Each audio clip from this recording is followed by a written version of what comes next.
Good afternoon. Here is our latest update on COVID-19 in Pennsylvania. As of 12 a.m. this morning, we have 865 new cases of COVID-19. This brings our statewide total to 50,957 Pennsylvanians who have tested positive for COVID-19 in all 67 counties.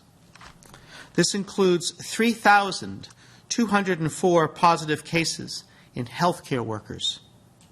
This also includes 2,032 positive cases in workers within the food industry at 120 facilities statewide, and 9,625 positive cases among residents of 495 long-term care living facilities, which include nursing homes and personal care homes. As a result of our continued work to reconcile data from various sources, including the Philadelphia Health Department, we are reporting an increase of 554 deaths over the last 2 weeks. This tragically brings our statewide total to 3,012 patients who have tested positive for COVID-19 who have passed away. To date, all of the deaths have been in adult patients. Again, the significant increase noted today is over 2 weeks and is a reconciliation of our data among a number of different sources, including working with the Philadelphia Health Department. As of 10 a.m., hospitals are reporting that approximately 2,583 patients are currently hospitalized due to COVID-19. 542 of those patients have required the use of a ventilator or a breathing machine. Across our healthcare system, approximately 46% of hospital beds, 40% of our intensive care unit beds, and nearly 75% of our ventilators are still available. As the governor and I outlined last week, testing is very important to make sure that we can identify outbreaks in communities. So I wanted to take a moment to remind residents of northeastern Pennsylvania about our free testing site at the Mohegan Sun Arena parking lot for anyone who has symptoms of COVID-19. So far, 1,259 individuals have been tested at that site for COVID-19. We have significant capacity left to test those who need it. So how do you know if you should be tested? On our website at health.pa.gov, we have symptoms and testing section that gives you great tools to see if you should be tested, including a symptom checker tool from the CDC. Symptoms of COVID-19 can include fever, cough, shortness of breath, chills, repeated shaking with chills, but also diarrhea, muscle pain, headache, significant sore throat, and new loss of taste or smell. You can pre-register for COVID-19 testing at the Mohegan Sun Pocono Arena parking lot at Casey Plaza on our website, or by calling 1-877-PA-HEALTH if you don't have internet access. Again, you can register on our website or by calling 1-877-PA-HEALTH to register for testing. We also have a map of testing locations throughout Pennsylvania for anyone who is looking for testing information. Now, here are my daily reminders. Please wash your hands with soap and water for at least 20 seconds, or the time it takes to sing Happy Birthday twice, or use hand sanitizer if soap and water are not available. Cover any coughs or sneezes with your elbow, not with your hands, and don't touch your face, especially after touching surfaces. Clean surfaces frequently. And if you have to go out for life-sustaining activities, please wear a mask, like that, if you're going to come into contact with others. If you have questions about your health, please contact your health care provider. And if you need mental health resources because you or someone you know is experiencing a mental health crisis, please contact the crisis text line by texting PA to 741-741 or call the statewide support and referral helpline at 1-855-284-2494. Again, 1-855-284-2494. For the most reliable information related to Pennsylvania's response to COVID-19, please visit our website at health.pa.gov. And what is most important for Pennsylvanians to remember is stay calm, stay home, and stay safe. And I'm pleased to answer questions. Thank you, Secretary. From WGAL, Dr. Levine, you testified during the Senate hearing yesterday that Lancaster County had community spread. Could you be more specific in terms of what way, what kind of community spread, where is the concern? Community spread or community transmission means that there are individuals with COVID-19 in the community, and it is spreading from person to person in a widespread way. So, for example, today we have reported that 2,018 cases of COVID-19 have been tested for and are tested positive in Lancaster County. Now, I know there has been a discussion of long-term care living facilities, nursing homes, and the importance of that in terms of the counting in a community and community spread. So 453 residents in Lancaster County in nursing homes have tested positive, but again, far more have tested positive in the general community. And so it is very important for these congregate settings, such as nursing homes or food manufacturing facilities, to be included in the county's counts. As a follow-up, WGAL also asks, a report about nursing homes, they're talking about a report that nursing homes are taking COVID-exposed residents. Has that happened, and what about staffing shortages? You had said that there aren't enough tests to do daily, to test workers daily, but what about weekly, and were mistakes made? So this has been a very challenging situation, one of the most challenging situations with COVID-19 and seniors in long-term care living facilities, such as nursing homes and personal care homes and other congregate settings. So we know that there are individuals that are positive in those homes. We know that there are individuals who might have been hospitalized for COVID-19. Maybe they were positive in the nursing home, they were transferred to the hospital, and then as they are recovering, they are transferred back. Now, we have worked with the nursing homes and personal care homes in terms of guidelines of how to take care of those patients, how to congregate the patients, how to cluster patients and staff separately from one another. And so we are working with them on those infection control policies and procedures. We are working with the nursing homes on making sure they have enough personal protective equipment and have instruction about how to use that personal protective equipment.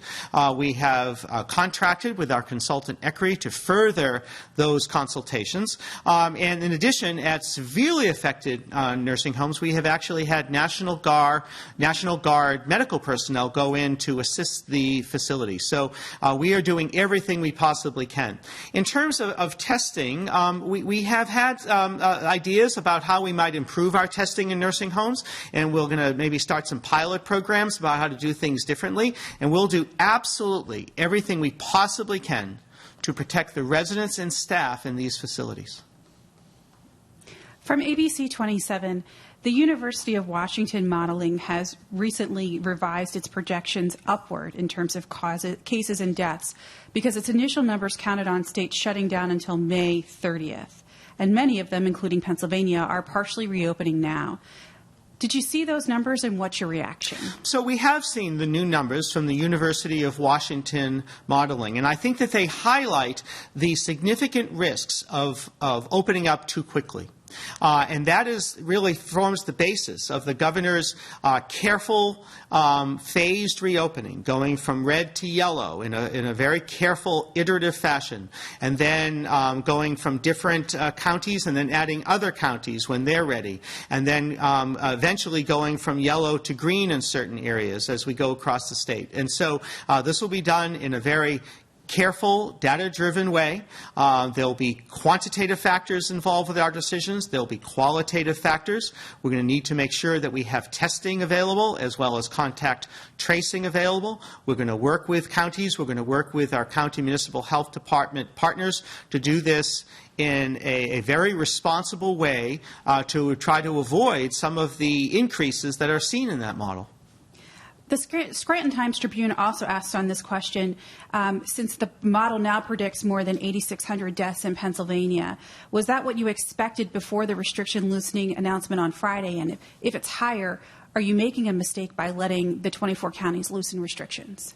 No, again, we're going to go in a very careful way. So I did not know what the number was going to be before the model came out, but it is concerning, and I think that it shows the risk of going too fast in terms of reopening. And again, that forms the basis of the governor's very careful, phased plan. From ABC 27, Secretary Levine, for the second straight day, the new confirmed case number is below 1,000. That seems like good news, but the death number increased by more than 500. That seems like really bad news. What should the average Pennsylvanians make of today's statistics? So I would agree that a number of days in a row with more than 1,000 new cases is positive news. Now, we know that we get less case reports into our system over the weekend, but today's Tuesday, and we still had less than 1,000. So that is promising. We're going to need to see if that trend continues because the numbers and the data over time is the most important metric. Now, with the death reporting, as I've been saying, that involves a reconciliation of data from a number of sources and does not represent the number of deaths in one day. It really would represent the number of deaths over several weeks, but some reconciliation of those data resources, particularly with the Philadelphia County Health Department. As I've mentioned, they use a different data system. But we do recognize that this is really challenging for people to understand. It leads to concerns in terms of the regularity of our data. So in discussions with the governor's office, we're going to work to put in place the changes in terms of our system and working with our other data systems and with Philadelphia to try to reconcile that data on a daily basis. So we're discussing those plans now, and then we'll be discussing them with Dr. Farley, and we're going to work out a much smoother way to reconcile that data in the future. From Spotlight PA, Secretary Levine, why is the state not releasing the ages of people who have died of COVID-19? Well, so we have discussed the ages in general. So clearly, the majority of deaths of individuals with COVID-19 are seniors, those 65 and older, and particularly those with chronic medical conditions. That includes heart disease, uncontrolled hypertension, chronic lung disease like chronic obstructive pulmonary disease. That includes chronic bronchitis and emphysema, severe diabetes. And so we have been discussing that. We haven't put out the exact numbers, but there's a lot of information available on our website, and we're always working to give the public more information so that they understand the situation in terms of the public health implications of COVID-19. From Capital Star, there are more than 3,000 confirmed cases of COVID-19 across Luzerne and Lackawanna counties. Are you concerned that the testing number at Mohegan Sun is a little low? Well, we want to improve the testing numbers at Mohegan Sun, and so we felt it was very important to put one of the mass testing sites, which are free. You actually don't need a doctor's order. You can go online or call now to register to get a test, and that was the purpose of my mentioning it today as well as last week. We want to do everything we can to encourage people to come to this convenient, free mass testing site if they have any symptoms, as I have just discussed, of COVID-19. We have similar questions from Fox 56 and the Philadelphia Inquirer regarding nursing homes. Patients and family members of patients in nursing homes have told us that the conditions aren't the best, especially when patients are suffering from the virus. What can nursing homes do to keep patients safe right now?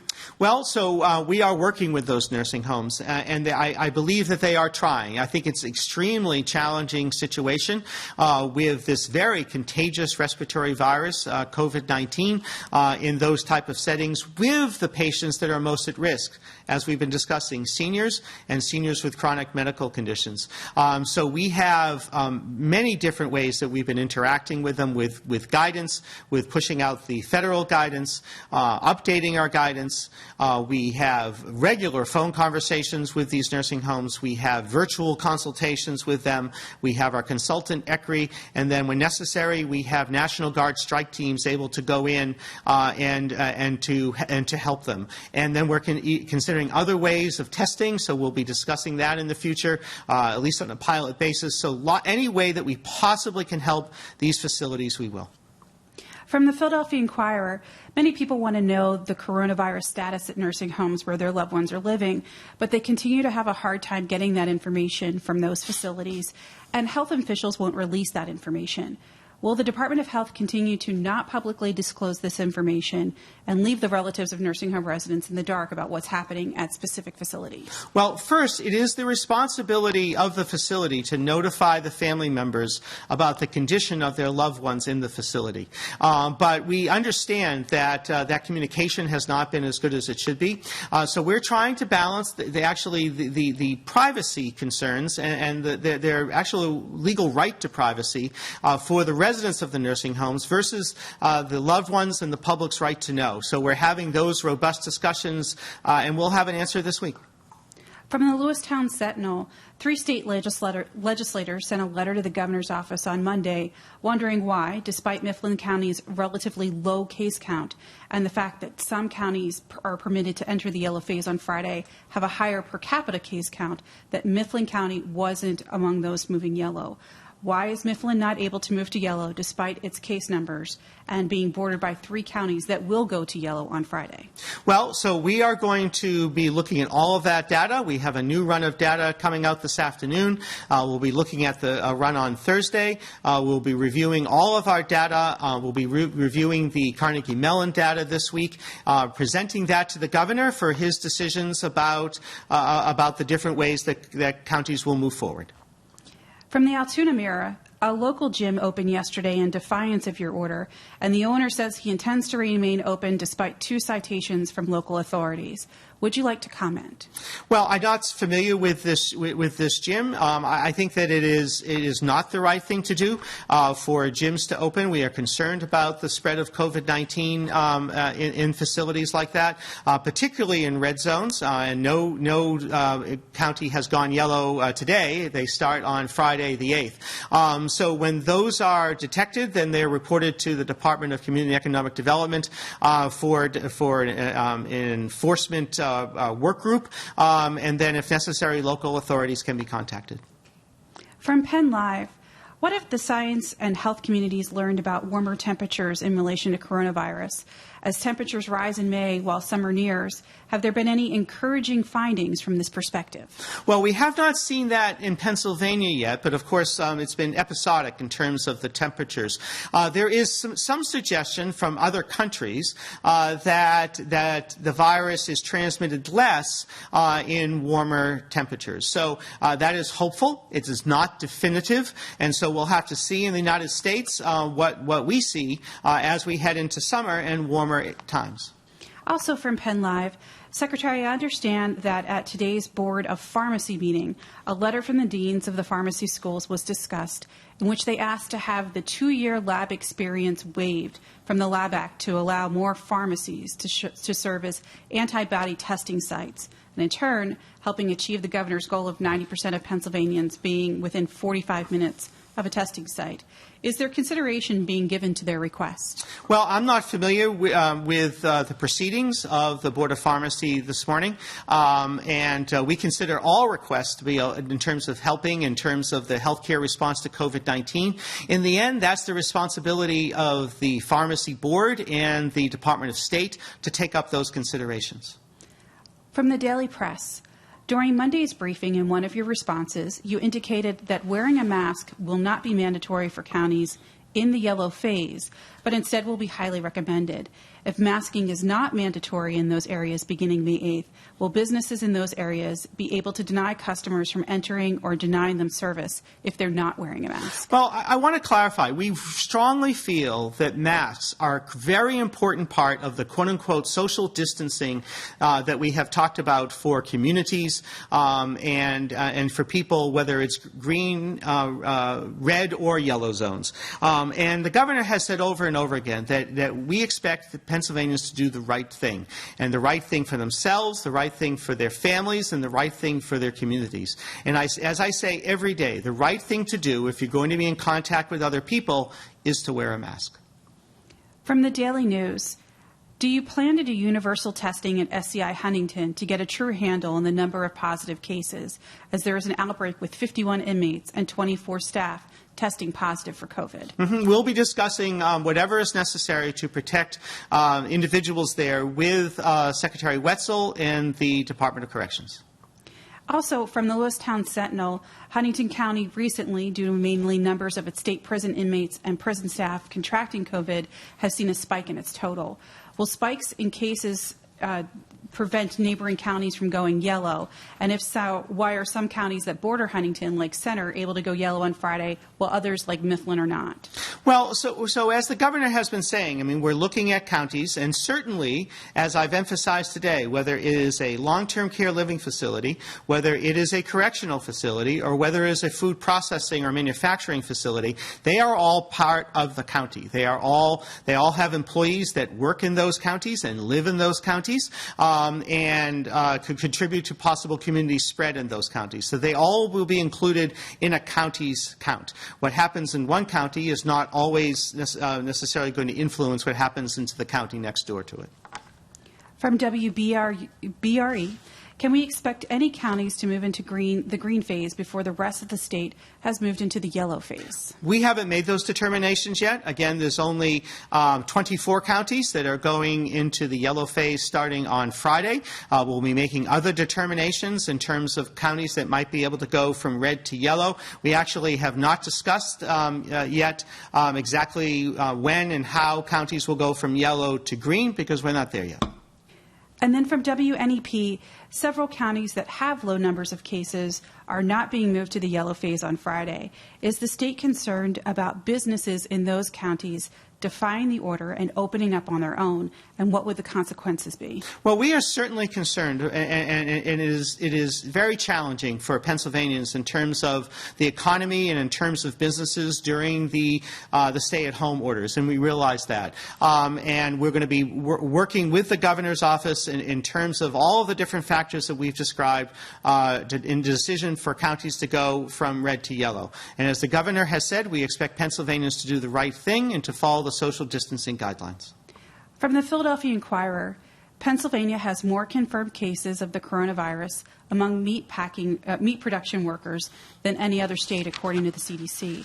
How exactly is the state tracking the safety of these workers, and are there plans to publicly release information about specific plants with outbreaks in order to protect workers and consumers across the state? Well, we are working very diligently, really, among every level of government and through the agriculture industry on food processing, manufacturing facilities. We have had very regular discussions with Secretary Redding and the Department of Agriculture, even today, about these facilities. We have been working with the food processors and manufacturers in terms of the facilities. We have had food safety inspectors from the Department of Agriculture advising on on-site measures. We did have a April 15th worker safety order that does apply to all businesses and gives additional steps if the workers are exposed. Again, we are working with an interagency way with the governor's office to protect these facilities, and we will continue to do that. From the Butler Eagle, the public is watching the raw total numbers you put out and making their own assumptions. Has the department considered providing more information, such as a breakdown of when tests were taken, to elaborate and give context for its decisions? Well, I really feel that we have been very transparent in terms of the data that we have put out. It's actually unprecedented for state health departments, including ours, and really all of the state health departments in terms of the amount of data that we are putting out on a daily basis. We are always looking to improve our data, improve our transparency with data, and we'll continue to do so. From WNEP, concerning counties in the Northeast region that have low numbers of cases but are remaining in the red phase for now, we know that state lawmakers and others have sent letters asking for those specific counties to be allowed to reopen. Are you considering a request for individual counties to reopen while others in a region remain closed? Well, the governor has always said that we're not going to be beholden to any specific schema of regions, and we certainly take seriously any letters to the department or the governor's office from the legislature. Also from the Butler Eagle, since April 21st, Butler County has had 22 new positive cases. They have a population of more than 180,000. This trend was apparent when the decision for the first waves of yellow counties came as well. What is holding back Butler County and others like it? What is it that borders? Is it because it borders Beaver and Allegheny County directly? Well, we had been looking at the counties and counties within regions in terms of our initial decision, using the metrics that we have described, using the data from Carnegie Mellon University, as well as our testing capability and our contacting tracing capability, to make the decisions for the 24 counties to go from red to yellow in May. We'll be continuing to look at new data, both our data as well as from Carnegie Mellon. We're going to be working on with local authorities in terms of our testing capability, and then we will be presenting that information to the governor for his decision to consider other counties that might be able to go from red to yellow. From Lehigh Valley Live, the National Guard started helping out at Graysdale Nursing Home in Northampton County. Where else is the Guard assisting, and will the Guard be available to help private nursing homes as in New Jersey? So, yes, the National Guard is available to help in any of the long-term care living facilities that need help. I actually don't have specific data on which facilities the National Guard has gone into, but they are available to go in any facility that needs their help. From WKOK, Pfizer began testing multiple versions of an experimental coronavirus vaccine in healthy young people in the United States this week. And their stated goal was to have a vaccine ready for use in high-risk groups by the fall. Do you see that being realistically possible?